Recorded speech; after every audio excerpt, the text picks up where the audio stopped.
جوميا عندها ماركات كتيرة جدا وتشكيلة كبيرة قوي من اللبس، زائد 75% من كل منتجات الجمال. اعتقد حسن هيحتاج منتجات الجمال دي.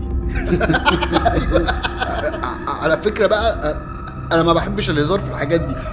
وبعدين حضرتك بقى ما تعرفوش يا عم الشرير ان جوميا عاملة موبايل في الشهر ب 400 جنيه بس، بدل ما احنا الثلاثة ماشيين بموبايل واحد، وعاملة كمان بقى لابتوب ب 1900 جنيه بس في الشهر، بدل برضو ما احنا الثلاثة ماشيين بلابتوب واحد. قلت لي الشهر ده اسمه ايه؟ شهر نوفمبر، بلاك فرايداي من جوميا. خيال. عروض جوميا بلاك فرايداي مش يوم واحد بس، مستني عروضنا كل يوم. جوميا كل يوم بلاك فرايداي.